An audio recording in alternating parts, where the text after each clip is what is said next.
detrás de la ciencia.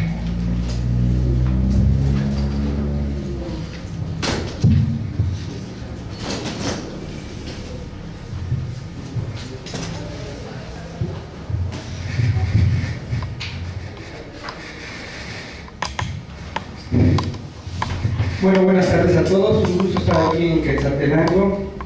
Una felicitación a los organizadores y bueno, empecemos con la ponencia. Dominar la historia detrás de la ciencia. Cuando tomamos el curso propedéutico para ingresar a la Escuela Nacional de Antropología e Historia en la Ciudad de México, en el año de 1989, entre los ilustres profesores que nos impartían los cursos de ese año, se encontraba el arqueólogo Juan Yadón Angulo, quien nos dio una interesante y amena charla sobre el quehacer arqueológico y sobre la filosofía del México antiguo. De esta plática resultó una invitación para algunos aspirantes a ingresar a esta escuela para trabajar en el sitio arqueológico de Tolina, Chiapas, lugar el cual tenía un proyecto de investigación que tiene hasta la actualidad. Espacio del cual nunca antes habíamos escuchado hablar, pese a que nuestro interés sobre los sitios arqueológicos en México. Además de tener la oportunidad de viajar al estado sureño de Chiapas, el cual francamente tampoco conocíamos, por lo que no podíamos dejar pasar esta primera gran oportunidad que se nos presentaba de trabajar en un sitio arqueológico sin ninguna experiencia, y por las condiciones del proyecto no tendríamos ninguna paga, solo se nos apoyaría con transporte, hospedaje, comida dentro del campamento, lo cual era más que suficiente para la mayoría de nosotros. Como pudimos, nos organizamos unos compañeros y yo que apenas nos conocíamos. La emoción era muy grande para llevar a cabo los preparativos para este viaje y partimos a finales de noviembre de ese año un grupo de aspirantes arqueólogos para el enigmático estado de Chiapas. Nos sentíamos como verdaderos exploradores del siglo XIX, como John Frederick Waldeck, John Stephens, Frederick Catherwood y Alfred Mosley, unos de los cuales en sus viajes de exploración estuvieron realmente en Tolina haciendo descripción de sus monumentos. Para llegar a este sitio nos trasladamos en autobús desde la Ciudad de México al poblado de Palenque, en Chiapas, donde aprovechamos para visitar la zona arqueológica del mismo nombre. Enmarcada en una exuberante selva alta y muy tupida, con plantas con hojas del tamaño de un ser humano, las que nos dejaron muy impresionados. En este lugar escuchamos por primera vez los potentes aullidos de los monos araguatos, que es una especie de primate platirrino que vive en las selvas cuando se ha encerrado. Al principio creíamos, como la mayoría de las personas que los escuchan por primera vez, que se trataba de un gran felino, posiblemente un jaguar, lo que infunde un cierto temor en los escuchas, aunque después nos explicaron que se trataba de un mono que podía ser observado en la cima de los grandes árboles. El impacto de conocer Palenque, sitio tan bello e importante para la historia de la sociedad maya, nos marcó grandemente al encontrar restos también preservados pese al paso del tiempo y lo implacable del crecimiento de la vegetación selvática, que literalmente devora los monumentos, no importando su forma y tamaño. Paradójicamente, esto ayuda a su mejor preservación al ocultar la mayoría de sus secretos. Al mirar las construcciones en la cima de las pirámides, algunos con su crestería, estucos y escultura, es algo que difícilmente vemos en la arqueología del centro del país, ya que generalmente se conserva solo el basamento y muchas veces nada más la base de este.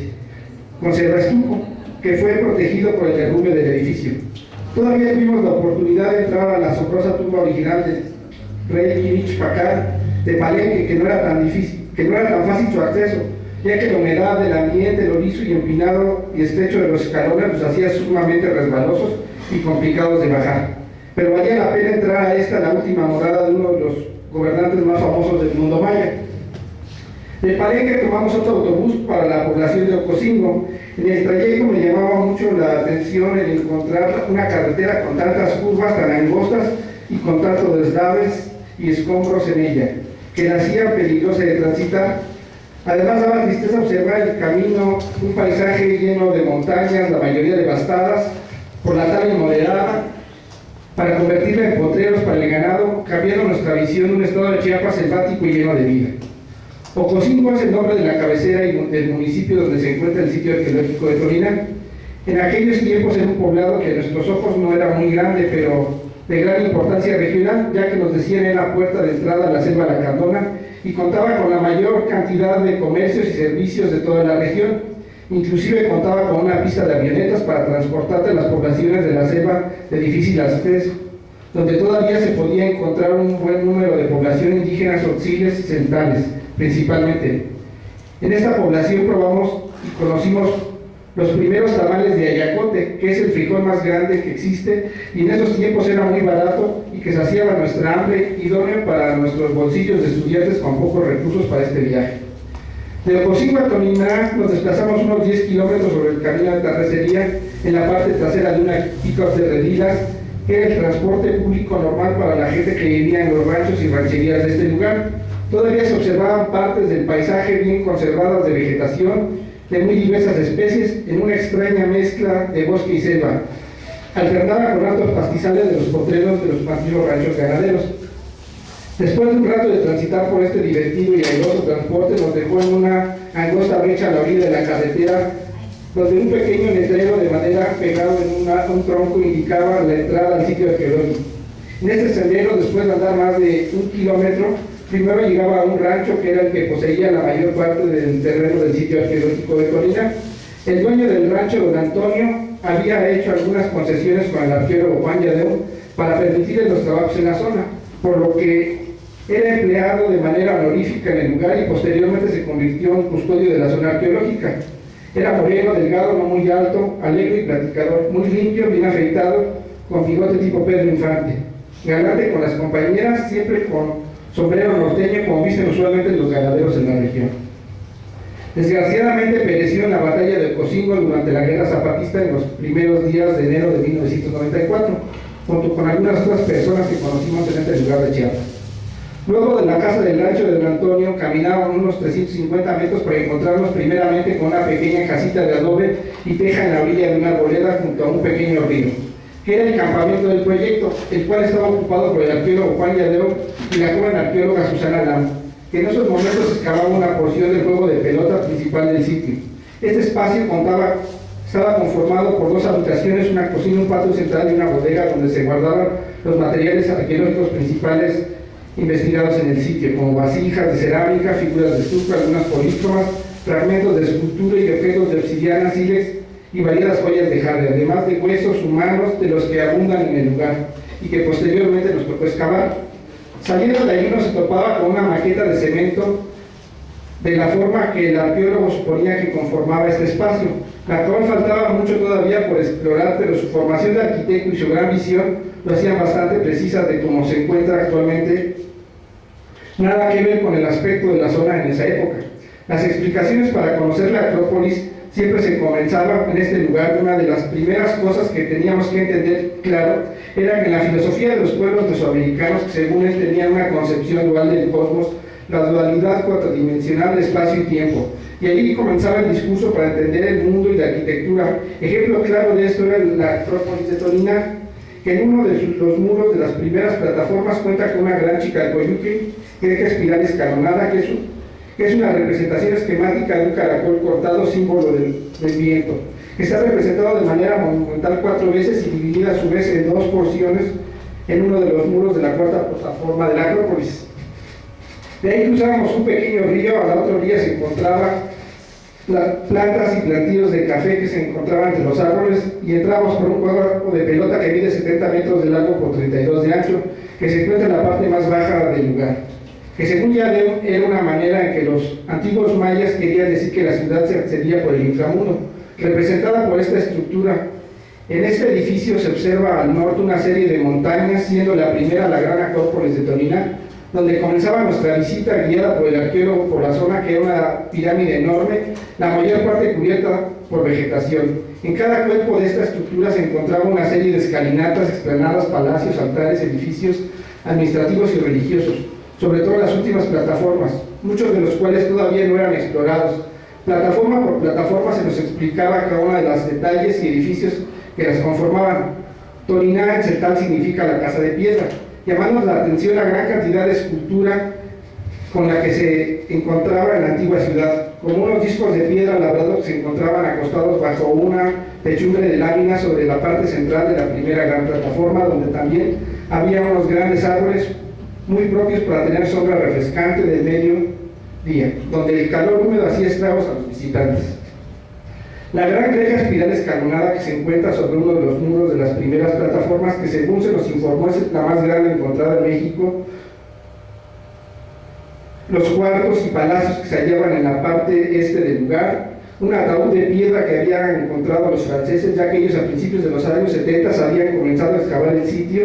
Este sarcófago se encontraba dentro de una pequeña cámara al interior del piso de una de las plataformas.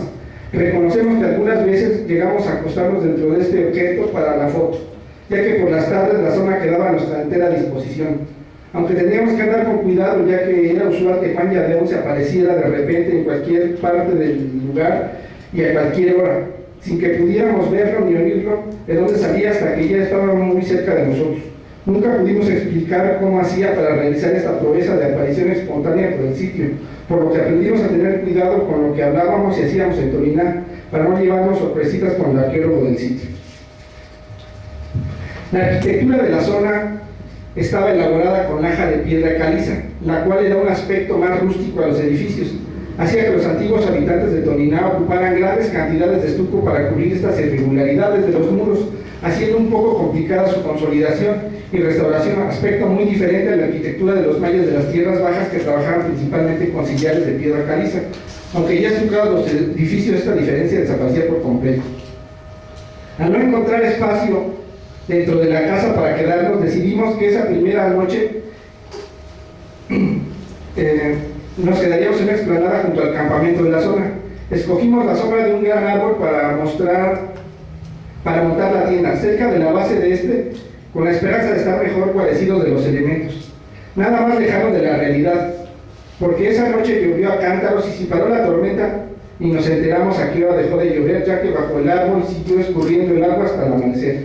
Debido a lo mojado de la vegetación, que forma chorros de líquido que caían constantemente sobre la tienda, haciendo un ruido que no dejaba conciliar el sueño. Además, como la casa tenía cierta pendiente, el agua se metió en la noche mojando mochilas, bolsas de dormir y ocupantes, lo que hizo que nuestra primera noche fuera de vigilia. Pese a lo cansado del viaje, el recorrido y los trabajos de campo hechos durante ese día en Toliná. Ese día trabajamos los hombres acarreando piedra y tierra con carretillas, actividades físicas extenuantes, al menos para nosotros, aunado al calor húmedo del lugar, algo que estábamos poco acostumbrados. Los trabajadores locales del sitio nos observaban con algo de asombro de ver lo torpe que éramos para esas actividades. Ese día amablemente nos invitaron a almorzar con ellos pozole.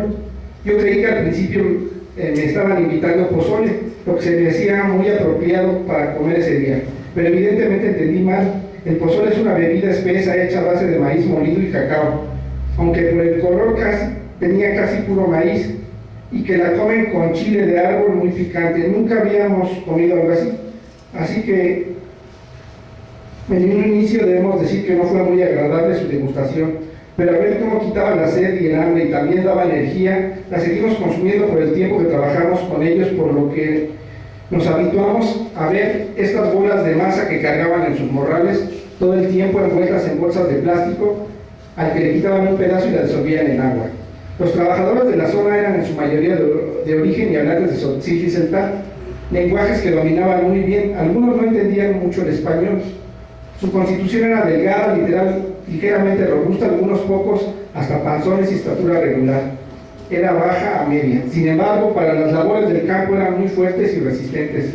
Este tipo de proyectos arqueológicos les venían muy bien, ya que trabajaban menos horas y se les pagaba bien, en comparación de lo habitual que tenían que hacer en ese tiempo en los ranchos vecinos, donde la jornada mínima era de 6 de la mañana a 6 de la tarde por un salario ridículo.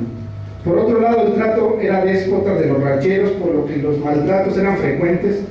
Con justa razón eran bastante desconfiados de las personas extrañas, y en especial de mestizos y blancos.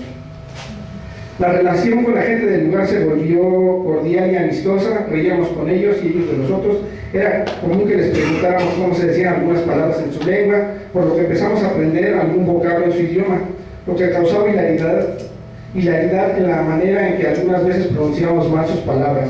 Algunos trabajadores nuevos y jóvenes que llegaban por primera vez al lugar, cuando se ponían a platicar demasiado y a no trabajar sin importar nuestra presencia, ya que algunas veces éramos los encargados de alguna sección de la excavación, y dejaban a los trabajadores a nuestro cuidado, se sorprendían de que les dijéramos en su lengua, su jabacha aquí, ven a mí, guayala, que significa más o menos a trabajar locos, aunque es un poquito más fuerte.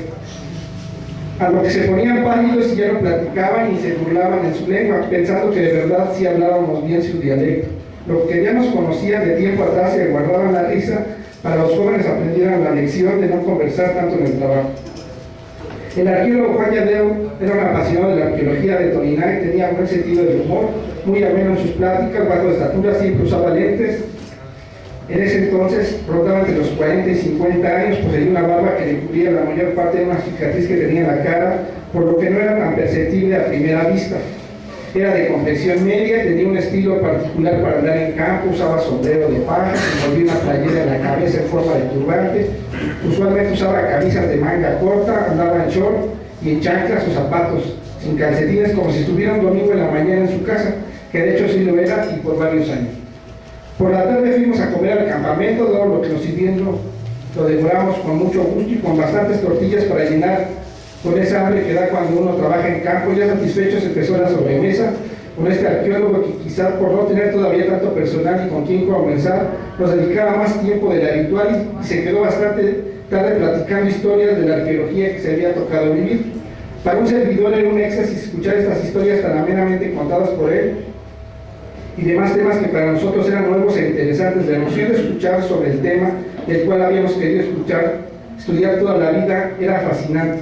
Todavía este es uno de los mejores recuerdos que tengo de esta etapa de mi vida. La segunda noche resolvimos cambiar de residencia y se nos ofreció quedarnos dentro del Templo 5 o Templo del Monstruo de la Tierra, que se encuentra en la sexta plataforma de las 7 que conforman la Acrópolis de Toliná. En ese momento era lo que estaba parcialmente más explorado porque en fotos es lo único que no se observa tan arbolado. Este templo es uno de los mejores conservados del lugar, hecho como los demás edificios de lajas de piedra caliza. Está sobre una plataforma para ascender, hay que subirse ese escalón. Con la plática de Lladeo nos cayó la noche en el campamento de Toliná, donde no había luz eléctrica, ni en las rancherías cercanas, la oscuridad era grande. Nos esperaba todavía una buena jornada hasta subir el Templo 5. Juan Lladeo se ofreció a acompañarnos al lugar, aunque llevábamos linternas, el arqueólogo nos invitó a subir a nuestra nueva morada sin prenderlas, lo cual nos pareció una locura, ya que al subir casi hasta la mitad del sitio era de por sí difícil en la mañana, por un sendero angosto, lodoso, con piedras en el camino y altos pastizales, en el que más de una vez caímos. De noche nos pareció un viaje seguro al hospital. Juan comenzó a caminar con gran naturalidad y confianza por el sendero que conducía a la cima, como si fuera plena luz del día. Los más hábiles tratamos de seguir el paso, pidiéndole al Señor no caer primero que los demás compañeros y vernos menos diestros para manejarnos con poca luz en el campo. Los menos muchos tardaron más y algunos de plano encendieron sus lámparas. Esta habilidad para andar por el monte de noche nos parecía extraordinaria de parte del arqueólogo. La fuimos adquiriendo con el tiempo de trabajar en Toliná durante las temporadas de campo 89, 90 y 92. Llegamos con una oscuridad terrible al Templo del Monstruo de la Tierra, en donde íbamos a pasar la noche, cansados de subir la Acrópolis con todos nuestros enseres. Juan Lladeo se despidió y desapareció por un extremo del edificio que es muy empinado y lleno de vegetación. Encendimos las linternas para acondicionar el lugar y acomodar nuestras mochilas y nos dividimos en dos grupos para pasar la noche. Algunos dormirían en cartones sobre los sleepings dentro del cuarto mejor conservado de este templo. Los demás dormiríamos en tiendas de campaña instaladas en la plataforma del edificio. Esta segunda noche fue terrible, ya que al poco tiempo de intentar dormir comenzaron a salir entre las piedras el techo murciélagos vampiro y a posarse sobre las caras de las compañeras que dormían apacidamente en sus bolsas de dormir. Cuando un compañero, al darse cuenta de la presencia de estos animales, lanzó una almohada a la cara de una de las víctimas, que gritó asustada no por la criatura sino por el golpe recibido, y se armó de un tremendo escándalo entre los compañeros. Los que dormían al interior de las tiendas de campaña nos despertamos y fuimos a ver qué pasaba con los muchachos, que estaban sumamente espantados con estos acontecimientos. Ya nadie pudo dormir. Entonces empezamos a platicar de muy diversos temas de nuestras vidas y explorar algunas partes de las ruinas, lo que hicimos hasta el amanecer. Algunos durmieron como pudieron un rato.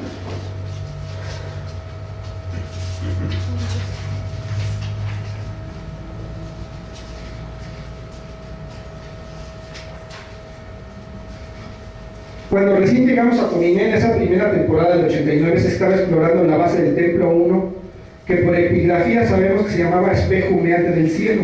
Tiene una altura de 75 metros, contaba con sus 7 plataformas que forman parte de la misma estructura, siendo la construcción más alta que hasta el momento se conoce del Nuevo Mundo.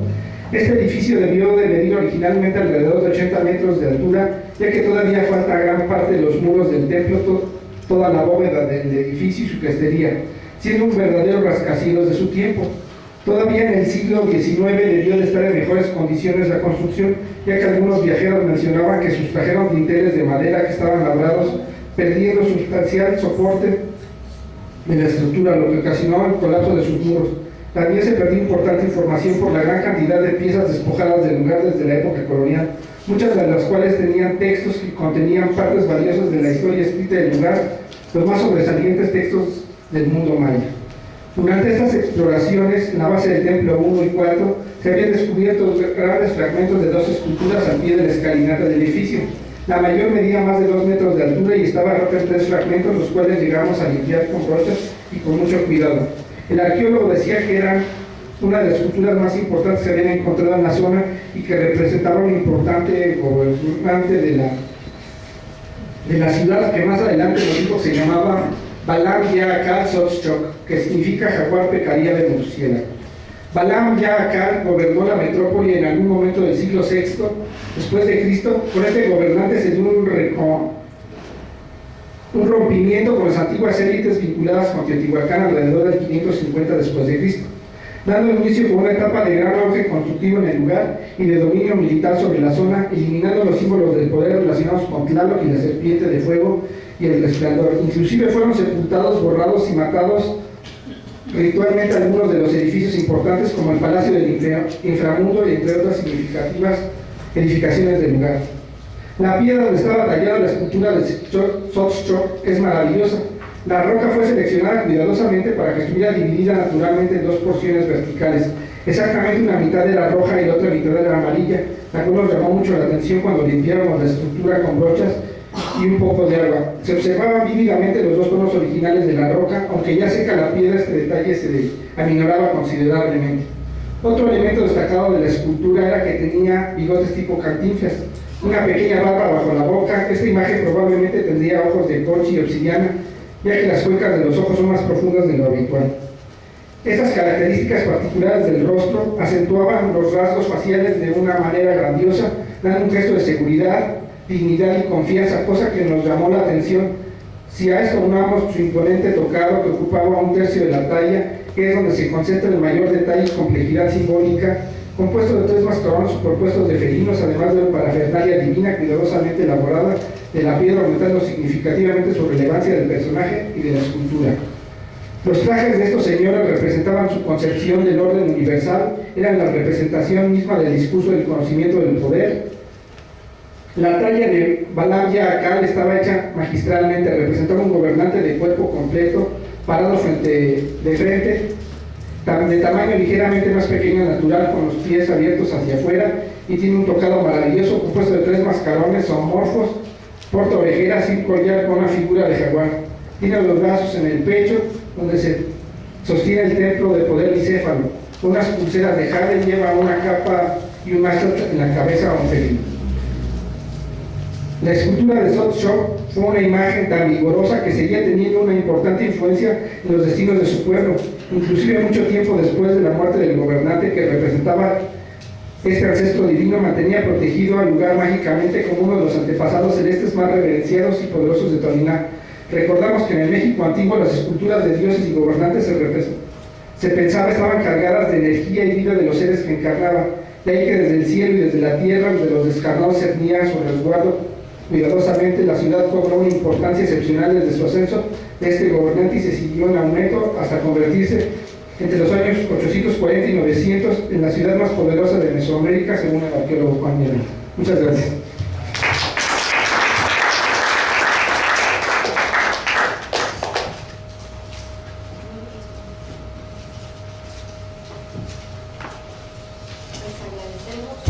Agradecemos a Valeria su presentación Y con esta ponencia damos por terminada la mesa de tradición oral y arqueología. Entonces, si alguien tiene alguna pregunta para el ponente, pues está.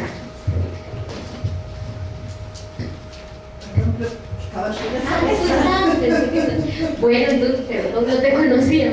Bueno, entonces vas tú y... tú sos María Alba. Bueno, pues bienvenida María Alba, perdón por el inconveniente.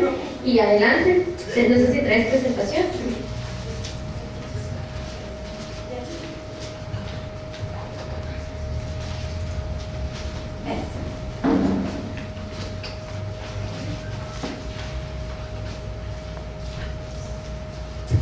Entonces tenemos a María Alba Bovicio con el tema Arqueología y folclore del noroeste argentino en la obra de Adán Quiroga de 1863 a 1904. Y perdón, Buenas tardes. La siguiente diapositiva. Adán Quiroga es un personaje pionero tanto en los estudios de arqueología como de folclore, dedicados al noreste argentino. Y me interesa traer esta figura porque justamente fue uno de los personajes que a fines del 19 planteó una relación entre estas dos disciplinas. La siguiente, por favor. Él se forma en Córdoba, en la Universidad de Córdoba, como abogado, y va a vivir en Córdoba, aunque nació en San Juan, y luego en Catamarca y Tucumán, donde ejerce su profesión, es periodista, participa en política y además se dedica a la arqueología, a una protoarqueología. Pero justamente a raíz de publicaciones que él va haciendo, a raíz de sus iniciales investigaciones en estas provincias, el boletín del Instituto Geográfico le empieza a encargar ciertas expediciones y exploraciones por los valles calchaquíes que va a ir publicando en el boletín de ese instituto y en la revista del Museo de Ciencias Naturales de La Plata. Paralelamente va a publicar los libros que ustedes ven ahí, dos póstumos. Yo me voy a dedicar a referir específicamente a folclore calchaquí en un ratito. La siguiente. Cuando hablamos de región calchaquí, nos estamos refiriendo a ese sector del noreste argentino que comprende fundamentalmente las provincias que ustedes pueden ver de La Rioja, Catamarca, Tucumán, Salta y Jujuy. La siguiente. La obra que realiza Quiroga, que se desarrolla fundamentalmente entre fines del siglo XIX y muy pocos principios del XX, porque él muere joven en 1904, es una obra que se produce justamente en un momento en que en la Argentina hay un gran debate referido en un momento político signado por el problema de consolidar el Estado Nacional. Y uno de los ejes obviamente es el debate en torno a la identidad nacional, y aparece Quiroga junto con otros americanistas reivindicando el rol central del indígena en la historia. Pero son algunas citas que ilustran lo que estoy mencionando. Pero por otro, hay una tensión muy fuerte en el pensamiento de Quiroga, como el de otros intelectuales de fines del 19 y principios del 20, que es que muchos de ellos aceptan la teoría de Fernando Montesino, un cronista que publica una crónica a mediados del 17, donde plantea justamente que las culturas o los pueblos que los europeos encuentran en realidad son el resultado de estas invasiones bárbaras, como adhiere Quiroga, que dieron por tierra con una gran y antigua civilización, y que todos los objetos que encuentra la arqueología en realidad provendrían de esa antigua civilización que sufrió la invasión de estos bárbaros. Por otro lado, plantea Quiroga una fuerte reivindicación del folclore como justamente aquello que pervive de esas antiguas civilizaciones pasadas. Ahí se manifiesta claramente una tensión, porque por un lado él plantea el valor del folclore, dice preciso es estudiar esos dioses de la América que hoy viven en la leyenda, pero por otro lado queda planteada esta tensión respecto de cómo llegar a esas antiguas civilizaciones del pasado, si lo que en realidad el presente son los que viven en el presente son los descendientes de esos bárbaros que dieron por tierra con esa gran civilización. Y quizás esta tensión la resuelve con una fuerte adherencia, otra característica muy propia de los intelectuales del 19, a la idea de ciertos constantes universales. Él tiene un libro donde se pone muy en evidencia eso, que es La Cruz en América, donde él termina planteando que en realidad la cruz es un símbolo universal asociado al agua. Ahí tienen una cita en relación a esto. Y entonces, en ese sentido, digamos, habría una respuesta tácita, ¿no?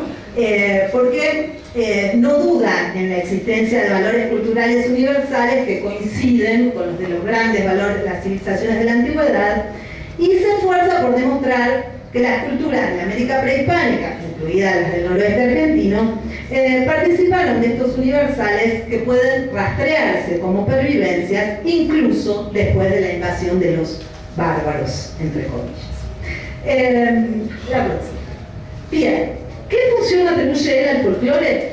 Básicamente, él plantea la utilización del folclore como una fuente, en realidad, para interpretar, para leer las imágenes que están en los objetos prehispánicos, porque no duda del valor ideográfico o pictográfico de todas las imágenes, ¿no? Ahí tiene una cita de uno de sus libros que es muy elocuente al respecto, esta idea de que son una suerte de escritura y que es posible plantearse un desciframiento o al menos una interpretación, y al folclore le cabría un rol clave en la interpretación de estas piezas, porque justamente nosotros en el noreste argentino tenemos un problema, que es que hay muy pocas crónicas por la resistencia que los grupos calchaquíes, los grupos indígenas que habitaban esa región hicieron a la entrada de los españoles. Entonces, a diferencia de Perú, de México, de la zona de Bolivia, hay muy pocas crónicas, son fragmentarias y son tardías, son fundamentalmente del 18. O sea, nosotros cuando usamos, manejamos fuentes históricas, las que tenemos más locales son tardías. Y como ustedes pueden ver, él lo plantea, ¿no? Dice, tampoco lo nos han dejado en citas de apuntes breves, los cronistas católicos sobre dioses y supersticiones del Calchaquí, que es necesario para rehacer esta mitología, acudir al folclore y insisto, ¿por qué? Porque él está planteando que esas imágenes que se podrían leer en los objetos arqueológicos darían cuenta justamente de esa antiquísima mitología. La próxima. Digamos, la obra donde más se puede trabajar Quiroga desde esta perspectiva, porque tiene varias, es en este libro, Folclor Calchaquí, que es un libro póstumo, que se publica mucho después de la muerte, 25 años después de la muerte de Quiroga, a iniciativas de un intelectual argentino que fue rector de la Universidad de Buenos Aires, Ricardo Rojas, una figura muy importante dentro del pensamiento americanista argentino, que le pide permiso al hijo de Quiroga y recopilan una cantidad de artículos sobre folclore que habían permanecido inéditos. Y la mayor parte de estos artículos, en realidad, lo que hacen es interpretar piezas arqueológicas a la luz de datos del folclore, leyendas, mitos, ritos, diferentes prácticas. La próxima. Para dejar planteado esta relación que propone Quiroga, voy a tomar un caso, como tenemos un tiempo breve en el trabajo, desarrollé dos casos y mucho más extensamente, pero para ilustrar esto que estamos planteando, que les traigo aquí, voy a tomar un caso concreto que es el de Huaylapuca, la madre del viento, que es una leyenda que él recoge en distintas partes del Calchaquí y aplica a la lectura en particular de esta pieza, que es una pieza que él encuentra en Capayán, en Catamarca, era parte de su colección, ahora está en el Museo Etnográfico de Buenos Aires. La próxima, por favor. Bueno, rápidamente para que entiendan quién es Guayrapuca. Guayrapuca quiere decir en quechua viento colorado, y para la gente de los valles vale como remolino de viento en días de tempestad, el cual remolino aparece de color rojizo porque levanta a los aires el polvo gredoso de los terrenos secos y áridos. Guayrapuca es un mito curioso de origen solar y luminoso, o sea, el culto al elemento aires, que también parece ser acuática a veces. Ninguna divinidad superior, tanto por su origen cosmogónico cuanto por sus atributos, es más misteriosamente múltiple que esta Guayrapuca, que con una facilidad pasmosa se transforma en otra divinidad o se une por el arte carnal de la cópula con uno, dos o más mitos, transformándose en un ser mitológico doble y triple. A veces, las divinidades con las cuales se unen son sus adversarias y enemigas, verificando indiferentemente esta unión con seres masculinos o femeninos a los fines de la fecundación y procreación, apareciendo entonces ser un mito andrógino. La próxima. Y el origen de Guayrapuca es interesante porque está como en el principio de los tiempos. Guayrapuca hay lucha contra un gigante que había peleado contra el sol y contra la luna y los había vencido, y Guayrapuca es quien logra había vencido al sol y la luna, pero no quedó contento, retó al viento. La madre viento contestó el desafío lanzándose contra el gigante en el seno de una horrenda tempestad llena de truenos y erizada de rayos.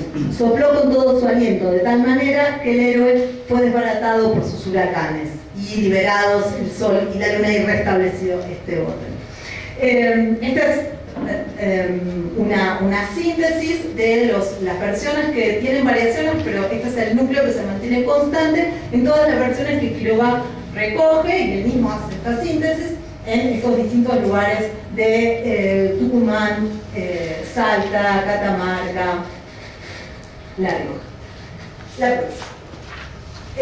Como vemos entonces, es enemiga del nublado, amiga del Supay, que es como el diablo, el que hace, cuando quiere hacer maldad, se hace una alianza con Supay. Tiene este doble juego de lucha y cópula con la Pachamama. Es una deidad que puede fecundar y destruir a la vez.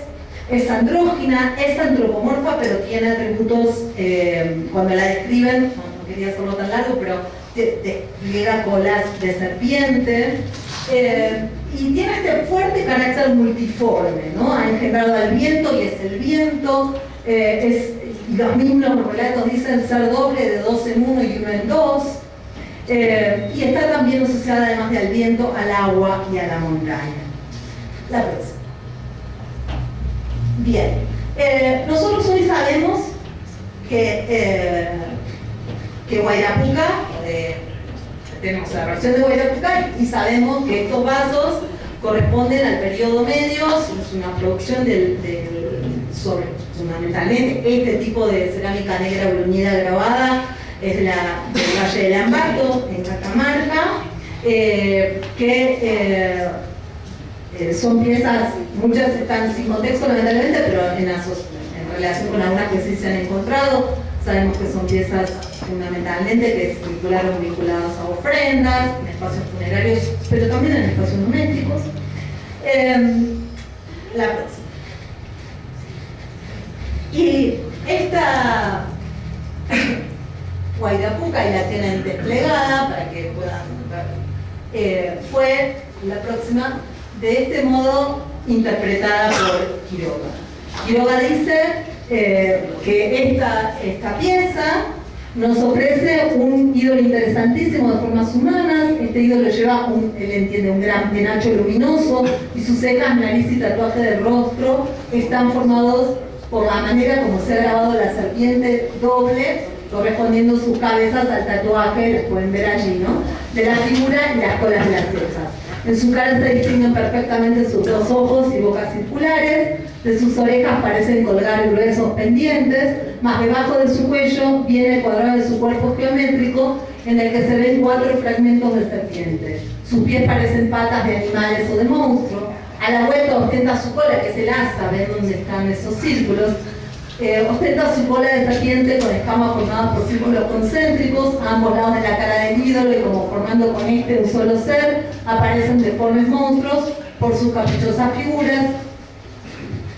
Es más que posible, dice él, que las figuras sean el nublado, ¿no? Asocia esas figuras con el nublado, inseparable compañero del aviento, por más que luche con ella. Y plantea además la relación con el agua, que es una constante que Quiroga encuentra, ¿no? Estaría asociado esto con la demanda del agua. Cabe aclarar que en los valles calchaquíes suele haber periodos de seca muy severos.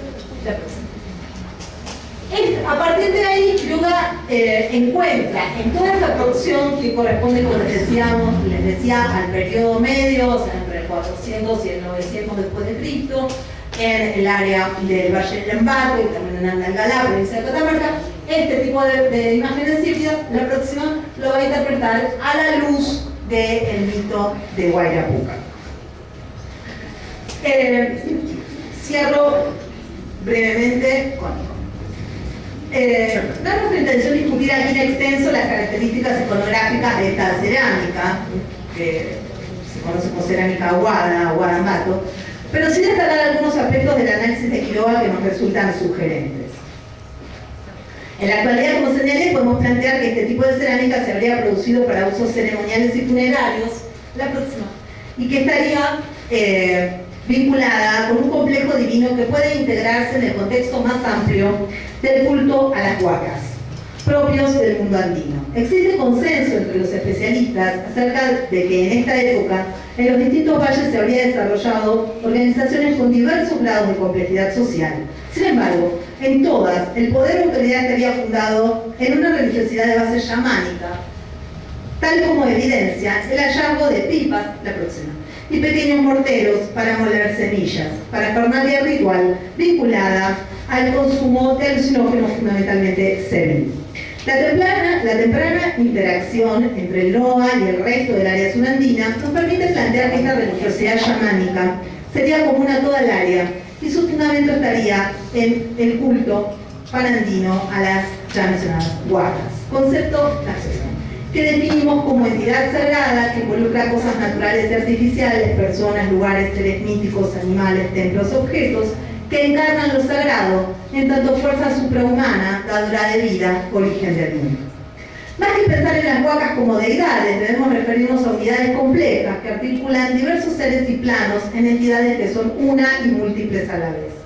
En ese sentido, las iconografías híbridas, como las del vaso de Papayán, que a través de procedimientos metafóricos integran rasgos humanos, ofídicos y draconiformes, responden a la lógica analógica que sustenta la concepción andina de las huacas.